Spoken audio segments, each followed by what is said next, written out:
यह कहानी हिंदुस्तान के उन दूर दराज इलाकों की हकीकत बयां करती है जहां आज भी करोड़ों महिलाएं समाज और बिरादरी की इज्जत के नाम पर खामोशी से कष्ट झेल रही हैं। चाहे वो माँ हो, बेटी हो या बहू, इससे कोई फर्क नहीं पड़ता कि वो किस जाति या वर्ग से आती हैं। इस अनुशासित और कठोर समाज में हर महिला की स्थिति एक जैसी ही है। ये सभी उस पितृसत्तात्मक सोच की बेड़ियों में जकड़ी हैं, जहां झूठी शान और दकियानूसी रीति रिवाजों को बचाने के लिए इंसानियत को भी शर्मसार कर दिया जाता है। लेकिन कभी कभी इसी बंजर और पिछड़े समाज की कोख से कुछ ऐसी निर्भीक महिलाएं जन्म लेती हैं जो लोक लाज का ठीकरा अपने सिर पर फोड़ने से इनकार कर देती हैं। वो सदियों पुरानी जंजीरों को तोड़कर एक आजाद पंछी की तरह खुले आसमान में उड़ने की हिम्मत जुटाती हैं। कहानी की शुरुआत होती है गुजरात और राजस्थान की सीमा पर, जहां रेगिस्तान के बीचों बीच एक छोटा सा गांव बसा हुआ है। यहाँ किशन नाम का एक आदमी है जो शहर के बड़े सेठों से हैंडीक्राफ्ट का काम लाते हैं और गाँव की महिलाओं को रोजगार देता है। किशन के इस छोटे से वर्किंग ग्रुप में दो महिलाएं काम करती हैं, लाजो और रानी। भले ही लाजो और रानी ने कभी स्कूल का मुंह न देखा हो, वे पढ़ी लिखी न हो, लेकिन उनके दिल में भी जिंदगी को अपनी शर्तों पर जीने की एक दबी हुई ख्वाहिश जरूर है। रानी की जिंदगी आसान नहीं रही है। उसका एक 15 साल का बेटा है जिसका नाम गुलाब है। गुलाब अपने पिता की ही तरह ट्रक चलाने का काम सीख रहा है। बहुत साल पहले एक भयानक सड़क हादसे में रानी के पति की मौत हो गई थी। उस वक्त रानी की उम्र महज 16 या 17 साल रही होगी। इतनी कच्ची उम्र में ही विधवा होने के बाद रानी के कंधों पर पूरे परिवार का बोझ आ गया। तब से लेकर आज तक उसने हर मुसीबत का सामना करते हुए अपने परिवार को बखूबी संभाला है। घर में उसकी बूढ़ी सास भी है जो अब काफी बीमार रहती हैं और उनका पूरा दिन बिस्तर पर ही गुजरता है। अब जब उसका बेटा गुलाब बड़ा हो गया है और थोड़े पैसे कमाने लगा है तो रानी को एक नई चिंता सताने लगी है। उसने गुलाब के लिए एक लड़की देख रखी है। रानी का मानना है कि गुलाब अभी नादान है और गलत संगत में पड़ सकता है, लेकिन अगर उसकी शादी हो गई, जिम्मेदारियां सिर पर आएंगी तो शायद वह अपने दोस्तों के साथ आवारागर्दी करना छोड़ देगा। रानी अपनी सहेलियों के साथ दूसरे गाँव जाती है ताकि अपने बेटे गुलाब की शादी की बात पक्की कर सके। रास्ते भर गुलाब फोन पर यही जानने की कोशिश करता रहता है कि लड़की दिखने में कैसी है। लड़की का नाम जानकी है, उम्र लगभग 14 साल। यह साफ तौर पर एक बाल विवाह है, लेकिन रानी या उसके साथ आई किसी भी औरत के मन में जरा सी भी झिझक नहीं है। उनके लिए यह सब बिल्कुल सामान्य है। आखिर उनकी अपनी शादियां भी तो इसी उम्र में हुई थीं। जिस व्यवस्था में वे पली बढ़ी हैं, वहां सवाल पूछना कभी सिखाया ही नहीं गया। 3 लाख रुपए नकद देने की शर्त पर रानी जानकी की शादी अपने बेटे गुलाब से तय कर लेती है। इस खुले सौदे को भी ईश्वर का नाम लेकर पूरा किया जाता है, क्योंकि वहाँ माना जाता है कि जोड़ी तो भगवान ही बनाते हैं, इंसान तो बस रस्म निभाते हैं। जब रानी वापस अपने गांव लौटती है तो वहाँ एक पंचायत बैठी हुई है। वजह यह है कि एक लड़की अपने ससुराल से भागकर मायके आ गई है। पंचायत में लड़की की मर्जी की कोई अहमियत नहीं। सब मिलकर यह फैसला सुनाते हैं कि उसे वापस ससुराल भेजा जाएगा, क्योंकि समाज के हिसाब से लड़की का असली घर तो उसका ससुराल ही होता है। चाहे वहाँ उसके साथ कैसा भी व्यवहार हुआ हो, चाहे उसने कितना ही अपमान और अत्याचार सहा हो, इन सब बातों को घर की बात कहकर दबा दिया जाता है। लड़की के माँ बाप सब कुछ जानते हुए भी उसे वापस भेज देते हैं। समाज की बदनामी का डर, रिश्तों की झूठी मर्यादा और लोकलाज का बोझ, इन सब के आगे उनकी बेटी की जिंदगी छोटी पड़ जाती है। उन्हें यह भी फर्क नहीं पड़ता कि ससुराल लौटकर वह लड़की किस हाल में रहेगी या वह खुद को ही क्यों न खत्म कर ले। इस समाज में औरत की तकलीफ से ज्यादा जरूरी उसकी चुप्पी होती है। हम देखते हैं कि किशन, जो अब गाँव में है, उसने कभी शहर में रहते हुए एक पढ़ी लिखी नॉर्थ ईस्टर्न लड़की से शादी की थी। जिम पिछले बरस गंगा को हम जाया था, खुदकुशी कर ली उन्हें। वक्त बदल चुका से कीमा भाई, हमें भी बदलना चाहिए, नहीं तो पीछे रह जाएंगे। मूंग हो रहा है किशन, पंचायती के मामला में मत पड़। वो पहले ही बिरादरी की बहुत इज्जत कर चुके हैं। वो बाहर से वो लाके रोज फटफटिया में लेके घूमता फिरता है उस विदेशी को।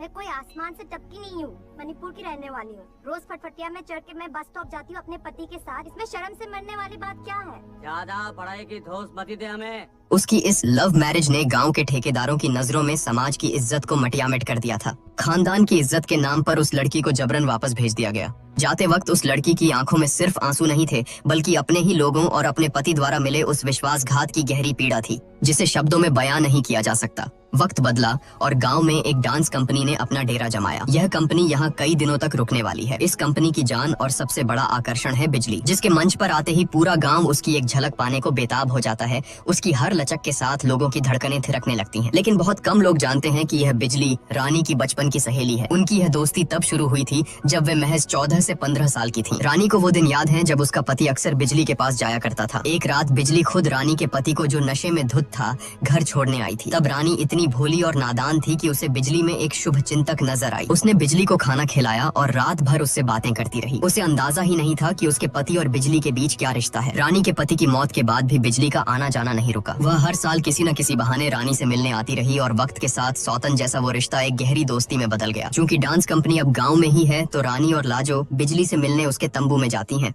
वहाँ बिजली उन्हें अपनी जिंदगी के वो पन्ने खोलकर दिखाती है जो दुनिया से छिपे हैं।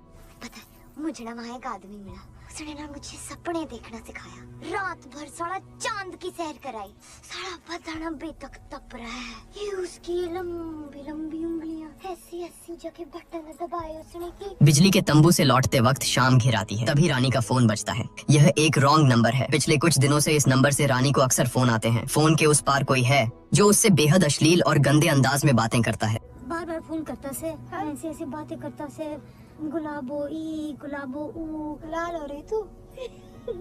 सालों बाद उसे सिर्फ एक विधवा, एक माँ या एक बहू होने का नहीं बल्कि एक लड़की होने का एहसास हुआ है। दूसरी तरफ रानी की सहेली लाजो की जिंदगी नर्क बन चुकी है। उसका पति उसे रोज सिर्फ इसलिए ताने देता है और पीटता है क्योंकि वह माँ नहीं बन सकती। बांझ होने का ठप्पा और बेवजह की मार पिटाई अब लाजो की रोजमर्रा की जिंदगी का हिस्सा बन गई है। कुछ दिनों बाद रानी के बेटे गुलाब की शादी हो जाती है, लेकिन जब रानी अपनी नई बहू जानकी को लेने जाती है तो उसके पैरों तले जमीन खिसक जाती है। जानकी के बाल बेतरतीब तरीके से कटे हुए और बहुत छोटे हैं। गांव के इस रूढ़िवादी समाज में जहां औरत के लंबे बाल ही उसकी सुंदरता और इज्जत माने जाते हैं, वहां बहू के छोटे बाल होना किसी सामूहिक शर्मिंदगी से कम नहीं था। रानी जानती है कि अगर गांव वालों ने जानकी को ऐसे देख लिया तो घर की बची खुची इज्जत भी मिट्टी में मिल जाएगी। लेकिन वह खाली हाथ भी नहीं लौट सकती थी, क्योंकि इससे तो और भी ज्यादा बदनामी होती। मजबूरी में वह जानकी का सिर पल्लू से पूरी तरह ढक देती है और उसे लेकर बस में बैठ जाती है। लेकिन किस्मत को कुछ और ही मंजूर था।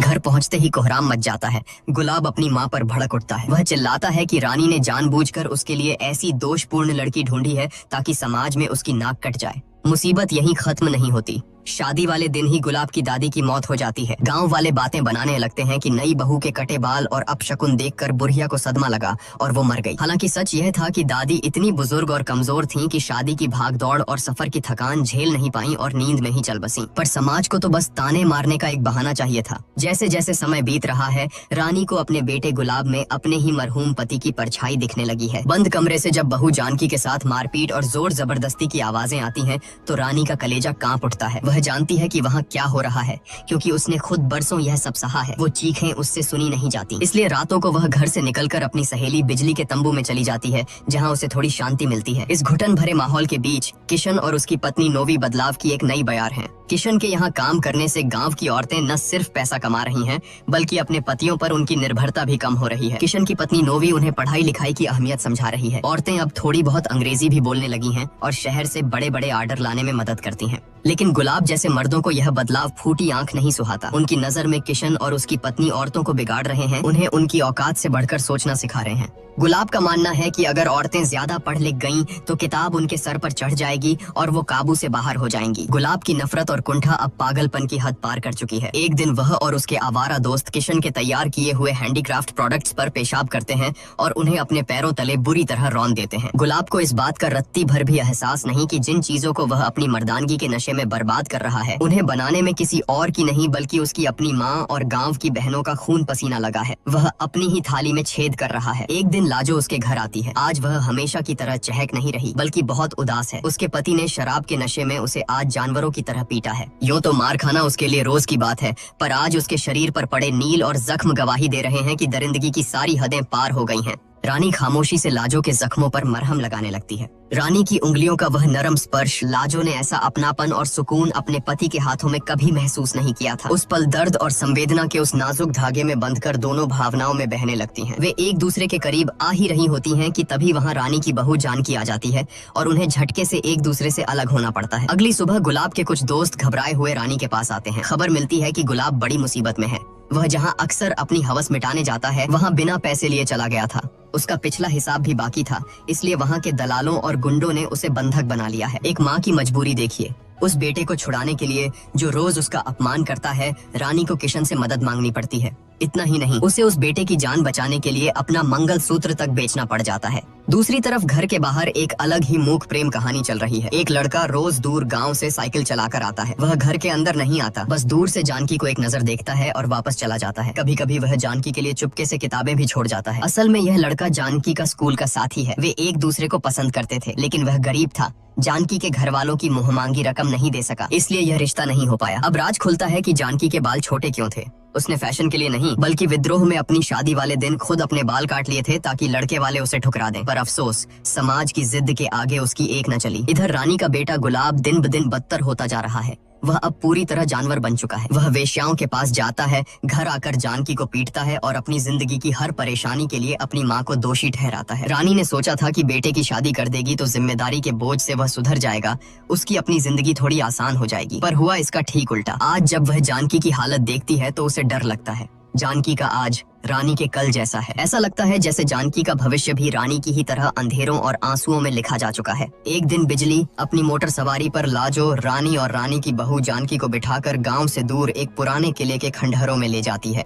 गांव की चार दीवारी से दूर खुले आसमान के नीचे उन तीनों को पहली बार आजादी का असली मतलब समझ आता है। रानी और लाजो को लगता है कि बिजली की जिंदगी कितनी हसीन है। न समाज की फिक्र, न घर की जंजीरें, बस पूरी दुनिया में बेफिक्र होकर घूमना। बातों बातों में जब बच्चे का जिक्र छिड़ता है तो लाजो का दर्द छलक आता है।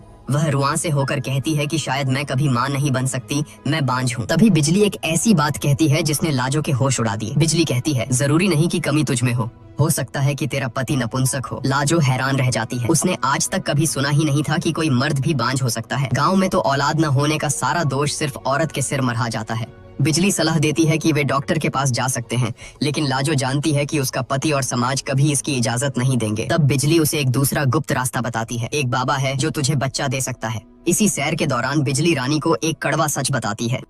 बच्चा तो तेरा गुलाब भी नहीं रहा रानी। उस रात आया था मेरे पास नोटों की गड्डी लेकर, मैंने भी गुलाब को कस के चट्टाई दफा होने को कहा। पता है जब गुलाब पैदा हुआ था मैं वहीं पर थी। रानी की तभी नई नई शादी हुई थी, कुछ 14-15 साल की होगी वो। यह सुनकर रानी शर्म और दुख से गढ़ जाती है। उसका बेटा इतना गिर चुका है कि वह अपनी माँ की सहेली को भी गंदी नजर से देखता है। वह अब उसके हाथ से पूरी तरह निकल चुका है। शाम को जब बिजली वापस अपने डेरे पर लौटती है तो उसे अपनी दुनिया हिलती हुई नजर आती है। डांस कंपनी के मालिक मिश्रा ने एक नई कम उम्र की लड़की को काम पर रख लिया है। इस धंधे का यही काला सच है। एक के बाद दूसरी, दूसरी के बाद तीसरी पुरानी लड़कियों को दूध में पड़ी मक्खी की तरह फेंक दिया जाता है। लेकिन इस अंधेरे में एक उम्मीद की किरण है।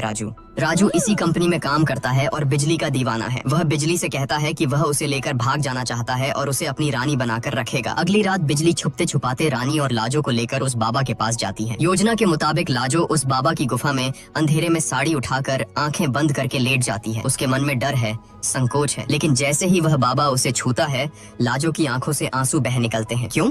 क्योंकि आज तक अपने पति के साथ उसने सिर्फ हवस और जानवर जैसा व्यवहार महसूस किया था, लेकिन उस बाबा का स्पर्श, उसमें एक ठहराव था, एक सम्मान था। बिजली ने सच ही कहा था, वह बाबा औरतों के लिए एक मायावी प्रेमी है।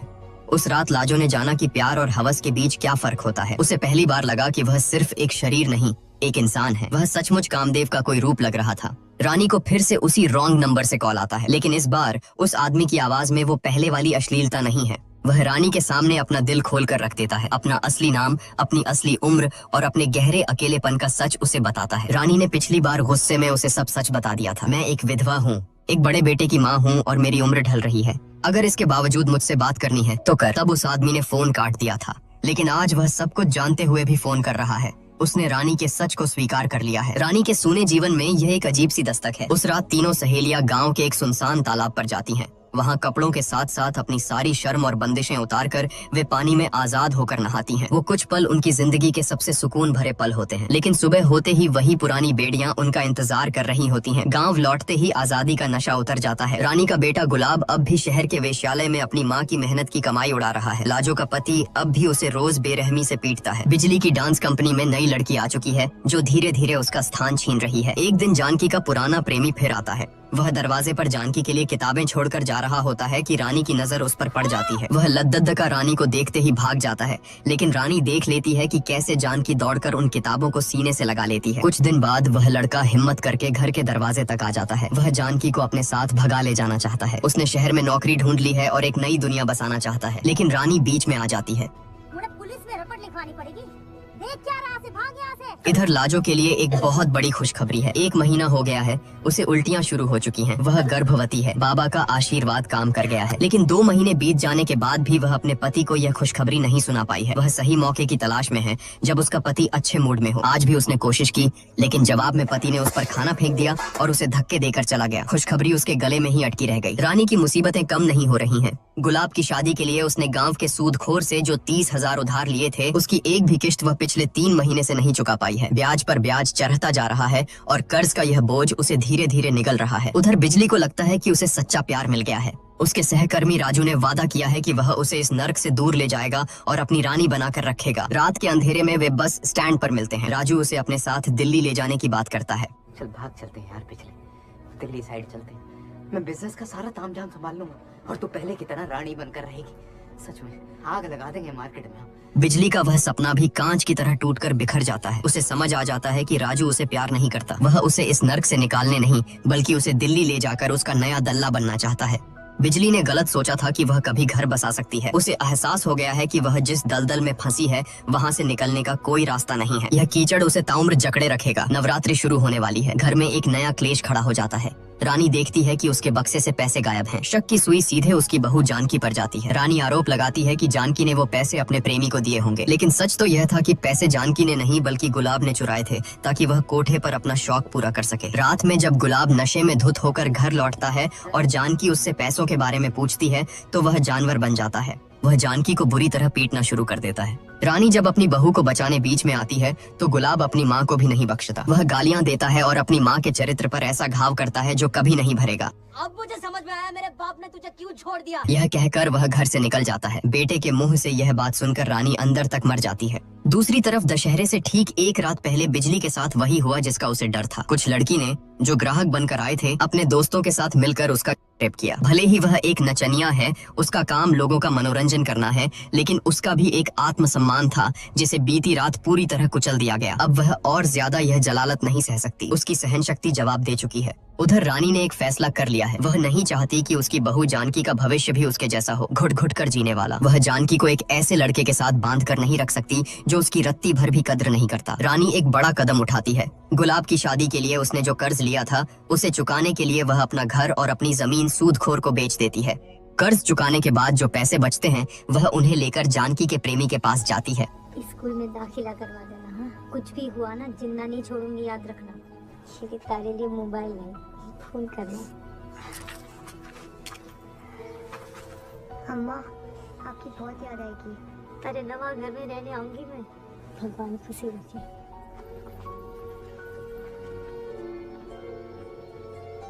जानकी अपनी नई जिंदगी की शुरुआत करने के लिए अपने प्रेमी के साथ भाग जाती है। रानी ने अपना सब कुछ खोकर अपनी बहू को आजाद कर दिया है। आज रावण दहन का दिन है। बाहर बुराई के जलने की तैयारी हो रही है और इधर लाजो ने भी तय कर लिया है कि आज वह अपने इस डर को खत्म करेगी। मेरा पेट से सो। क्या हो गया? तू हमेशा यही तो चाहता था। किसका पाप मेरे गले में डाल रही है? मेरा नहीं हो सकता। आज नहीं सु बच्चे को तू अपना ले। पराए मर्द के साथ सोई ना तब जाके वो बच्चा लगा। तू नहीं दे पाया क्या असल में ना तू बांझ से। तभी रानी वहाँ पहुँच जाती है।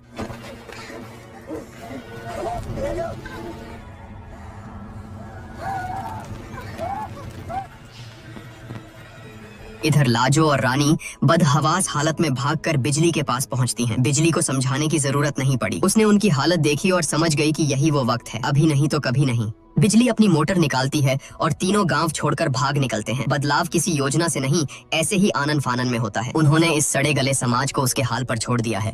गांव पीछे छूट चुका है। आखिर में वे एक चौराहे पर खड़ी हैं। आगे कई रास्ते हैं। उन्हें नहीं पता कि मंजिल क्या है, लेकिन उन्हें इतना भरोसा है कि उनमें इतना हुनर और हौसला है कि वे कहीं भी अपनी दुनिया बसा लेंगी। दोस्तों, अंत में जब लाजो का अत्याचारी पति आग में जल रहा था तो रानी और लाजो ने उसे नहीं बचाया। क्या आपको लगता है कि उनका यह फैसला सही था या इंसानियत के नाते उन्हें उसे बचा लेना चाहिए था? कमेंट में अपनी राय जरूर लिखें और इसी तरह की फिल्मों का एक्सप्लेनेशन देखते रहने के लिए हमारे चैनल झटपट बॉलीवुड को जरूर सब्सक्राइब करें।